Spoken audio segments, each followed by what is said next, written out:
ফুল পারবো আজকে এই কাজটা। বন্ধুরা বানি রান্না বান্না চ্যানেলে সবাইকে অনেক অনেক স্বাগত। আশা করি আপনারা খুব ভালো আছেন। তো বন্ধুরা আজ আমরা চলে এসেছি কুল পাততে। আমরা কুল দিয়ে কুলের আচার করে দেখাবো আপনাকে। তো বন্ধুরা ভিডিওটা আপনারা শেষ পর্যন্ত দেখতে হবে।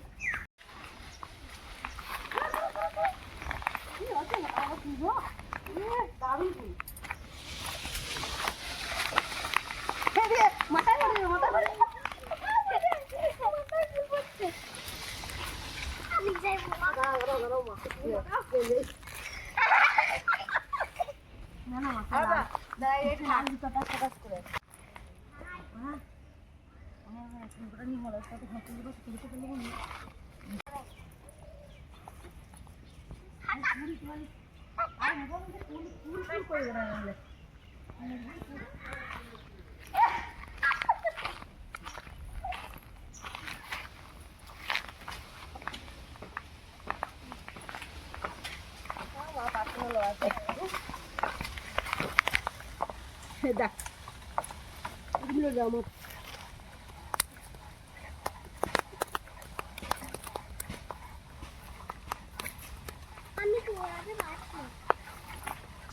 বাহ দারুণ ফুল করছে পাকা পাকা গামছা রাখি না খাও ঘুরাতে পারছি না তুমি একটু খুলে দাও। দেখুন বন্ধুরা কতগুলো ফুল পেরে নিয়েছি আমরা, প্রচুর ফুল পেরেছি, একদম টাটকা, খুব সুন্দর ফুলগুলো। এই ফুলগুলো দিয়ে আচার, তারপরে কুল সেদ্ধ খুব সুন্দর হবে। ফুলগুলো এবার আমি একটা গামছার মধ্যে তুলে নিছি।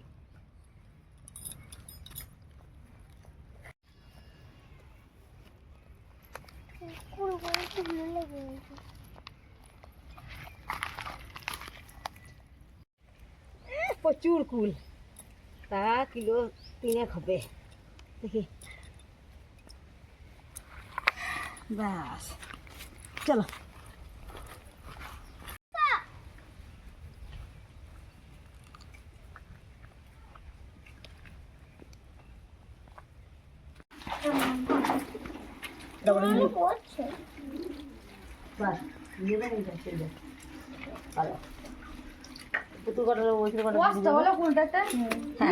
মিষ্টি কুলটা ভুটাটা আমি কোনোবার খেতে পারছি না। আমি দারুন দারুন ভালো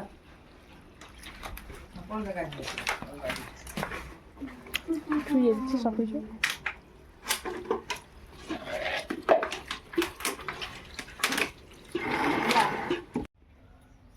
দেখুন বন্ধুরা আমি যে ফুলগুলো পেরেছিলাম সেগুলো প্রায় 7-8 দিন রোদে শুকিয়ে নিয়েছি।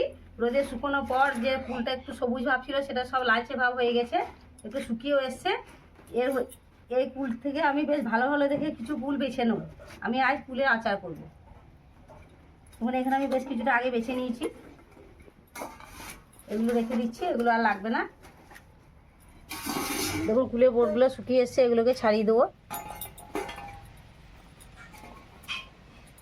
ছাড়াও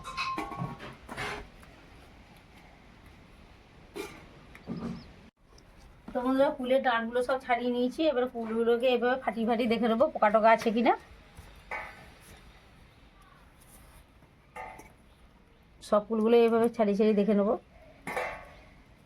আর এইভাবে ফুটে দিলে ভেতরে নুনটা ঝালটা সব কিছু ভালোভাবে ঢুকে যাবে। বন্ধুরা ফুলগুলো ভালোভাবে ফুটে ফুটে দেখে নিয়েছি পোকা টোকা আছে কিনা। এবারে ফুলগুলোকে খুব ভালোভাবে ধুয়ে নেবো।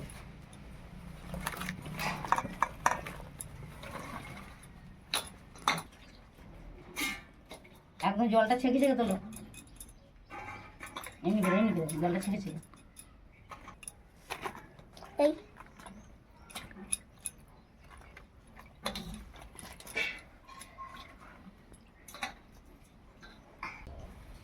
তো বন্ধুরা উনুনটা ধরিয়ে নিয়েছি, কড়াই বসিয়ে দিয়েছি, তেল দিয়ে দিচ্ছি। দিয়ে দিচ্ছি 5 ফোড়ন, সামান্য গোটা জিরে, তেজপাতা, শুকনো লঙ্কা,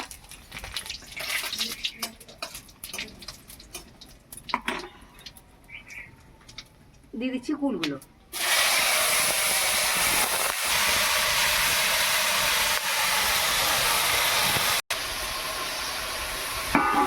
গুঁড়ো, লবণ,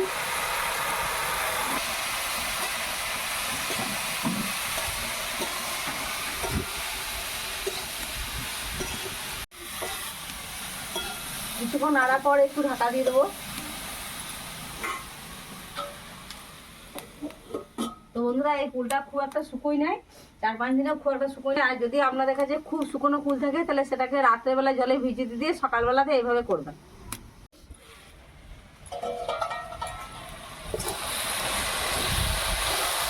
তো বন্ধুরা এবার করে ঢাকাটা খুলে নেবো, এবার করে নাড়তে থাকবো, এটা তলাতে বসে না যায়। এভাবে কুলটা একটু যখন ভেজে যাবে তখন আমি গুড় দিয়ে দেবো।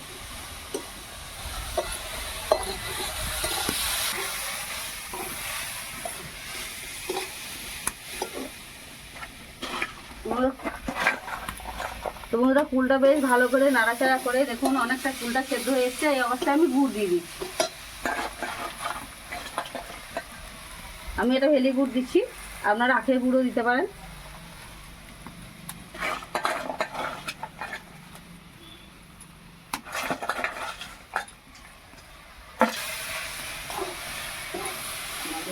তো বন্ধুরা গুড়টা দেওয়ার পর কিছুক্ষণ নাড়াচাড়া করে নিয়েছি।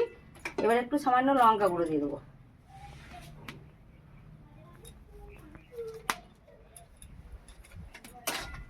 তো বন্ধুরা আপনারা যে যেমন ঝাল খাবেন সেইভাবে দেবেন। এবার আর একটু কিছুক্ষণের জন্য ঢাকা দিয়ে দেবো।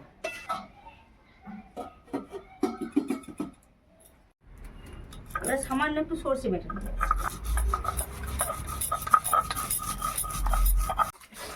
বাটা হয়ে গেছে, এবার আমি তুলে নিচ্ছি।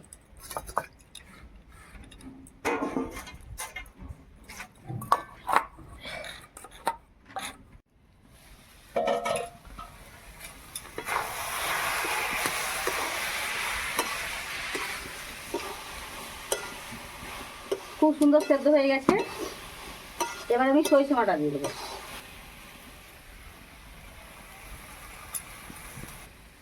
দিয়ে দিচ্ছি অল্প সামান্য ভিনিগার। ভিনিগারটা দিলে কুলের আচারটা অনেকদিন থাকবে, নষ্ট হবে না।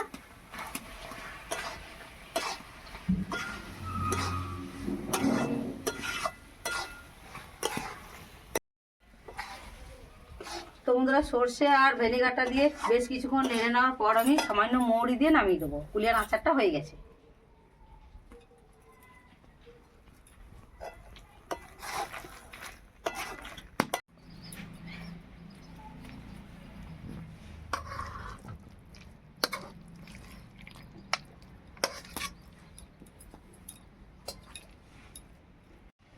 তো বন্ধুরা আপনারা বাড়িতে এইভাবে কুলের আচার করে দেখবেন, 1 বছর থেকে যাবে। খেতেও খুব দারুণ লাগবে, গরম ভাত বা রুটি দিয়ে খুব ভালো লাগবে। এই রেসিপি যদি আপনাদের ভালো লাগে কমেন্টে অবশ্যই জানাবেন। এই ধরনের নতুন নতুন রেসিপি দেখার জন্য বানি রান্নাবান্না চ্যানেলটিকে অবশ্যই সাবস্ক্রাইব করে পাশে থাকবেন। আপনারা ভালো থাকুন, সুস্থ থাকুন, ধন্যবাদ।